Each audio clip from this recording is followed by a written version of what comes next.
Je vous propose un nouveau tutoriel sur Ciel Gestion commerciale 2016, toujours donc dans la mise en place de votre dossier sur Ciel Gestion commerciale. Nous allons rester dans le menu Liste et nous allons voir un tutoriel sur la création des familles articles et ensuite des articles. Alors, ça a vraiment un grand intérêt de créer des familles articles pour plusieurs raisons.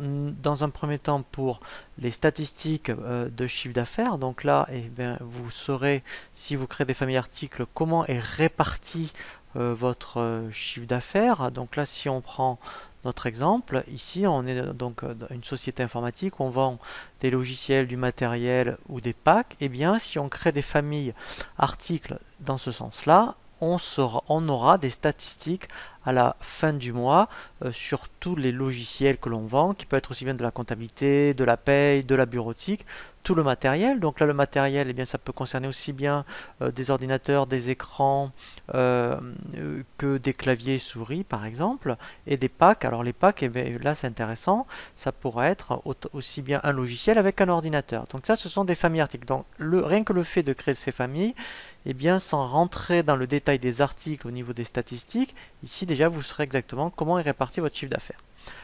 Le second intérêt, c'est que lorsque vous créez une famille, donc si je prends mettons la famille logicielle, toutes les informations que vous allez rattacher dans complément, comptabilité, tarif et stock, eh bien, ce sont des informations qui vont être mises automatiquement à tous les articles qui auront cette famille de rattachés.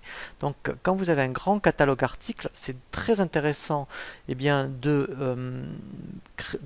d'affecter une famille parce que toutes ces informations ne seront pas à faire lorsque vous allez créer les articles, puisqu'il va les rapatrier automatiquement. Je pense notamment à l'onglet comptabilité, où là, si vous aviez 500, en mettons, articles dans la famille logicielle, 500 fois, il faudra quand on est dans l'article, dans l'onglet comptabilité, et bien mettre les affectations comptables. Alors, c'est déjà fastidieux, et puis c'est aussi source d'erreur, parce qu'on peut très vite se tromper d'un numéro de compte.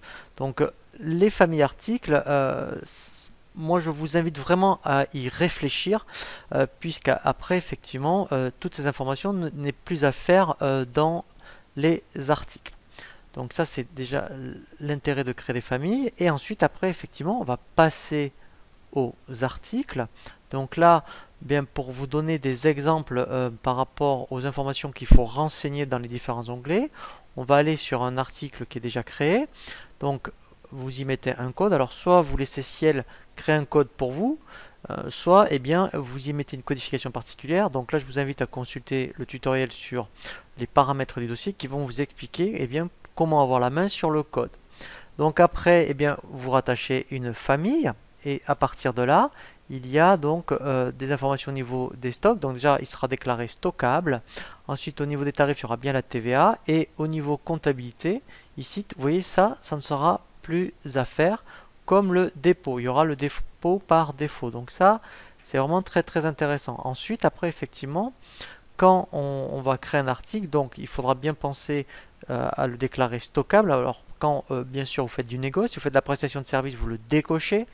Et après, on va bien voir comment renseigner le stock mini et le stock maxi, puisque ici, à ce niveau-là, tout ce qui est réel, ça va se faire lorsque, donc on va le voir juste après, effectivement, eh bien, il faudra faire un inventaire donc de début d'activité. Donc on verra comment le saisir pour rentrer tous vos articles en stock. Ensuite, eh bien, on passe à l'onglet prix et tarifs. Donc, vous pouvez dire soit je fixe un prix de vente, soit je mets un coefficient de marge, soit directement le prix de TTC. Donc, quand on prix de vente, on dit à quel taux on veut le vendre. Et ici, vous mettez donc le prix de vente. Et après, automatiquement, vous pouvez mettre le prix d'achat. Il va calculer un coefficient de marge. Et ensuite, donc là, d'où l'intérêt d'avoir créé ce qu'on appelle des catégories de clients, puisque là, après, eh bien, en fonction des clients, on peut, vous voyez, ajouter ici un tarif pour les grossistes, un tarif pour les clients qui seront d'hypermarché et particuliers. Là, vous voyez, par défaut, par exemple, vous le vendez 2331 euros. Alors là, par contre, on va dire pour 1, c'est un exemple. Eh bien, peut-être que pour les grossistes, vous allez le vendre 2000 euros. Peut-être que pour l'hypermarché, vous le vendrez 1900 euros. Et les particuliers, eh bien, alors, on peut très bien le vendre au même prix, hein, en prix public. Vous voyez, mais là c'est un particulier spécial. Donc là peut-être que vous le vendez, admettons, allez, on va dire 1995 euros. Et en fait, quand on va rattacher cette catégorie tarifaire aux fiches clients, eh bien automatiquement le prix se mettra par défaut. Donc ça c'est pour l'onglet prix et tarifs. Ensuite, l'onglet dépôt. Donc, soit, eh bien, effectivement, vous avez affecté une famille et donc à partir de là, elle se fait toute seule. Sinon, ici, vous allez ici, vous cliquez sur les trois petits points et vous affectez un dépôt. Alors, ça, c'est pas obligé que ce soit un entrepôt. Hein. Ça pourrait être, comme on l'a vu dans le tutoriel des dépôts, un bac, une allée, un rayon. Voilà.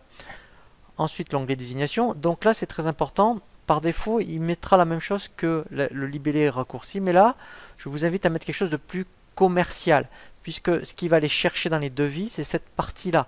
Donc là, vous pouvez très bien mettre quelque chose de plus explicite, de plus vendeur, pour après que dans vos devis ou vos commandes BL, ça soit plus explicite.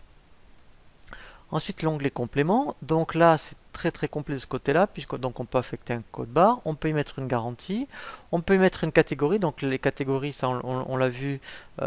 Donc c'est comme une sous-famille, si vous voulez. Hein. Donc c'est intéressant, ça vous donnera un critère particulier supplémentaire. Et bien, donc là on le voit dans tout ce qui est autre liste. Pareil pour la marque. Voilà. Après un substitut, alors ça c'est intéressant, c'est-à-dire que si votre produit n'est plus en stock, quel est l'article qui peut le remplacer.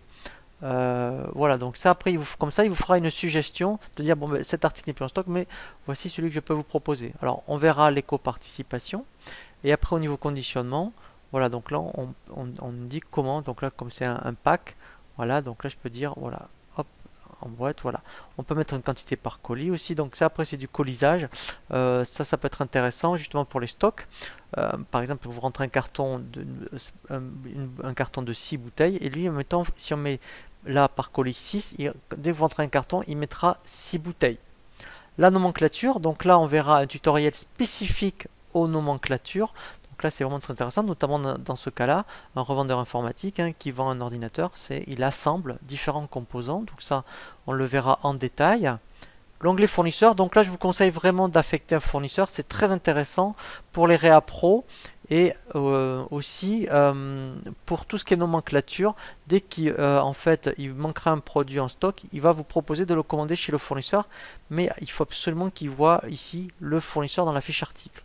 Donc l'onglet comptabilité, donc soit vous avez affecté une famille et donc les comptes comptables sont déjà mis par défaut. Sinon ici, eh bien, pour chaque article, il faudra mettre tous les comptes de vente, donc aussi bien en local, c'est-à-dire en fait local c'est tout ce qui est France, CE ou hors CE. Et pareil pour les achats, puisque vous pouvez très bien acheter à des fournisseurs français ou européens ou hors CE. Donc dans ce cas-là, il faudra mettre un 607 différent. Voilà, donc là, on a bien vu vraiment en détail toute la fiche article. On verra avec un tutoriel vraiment spécifique pour tout ce qui va concerner les nomenclatures.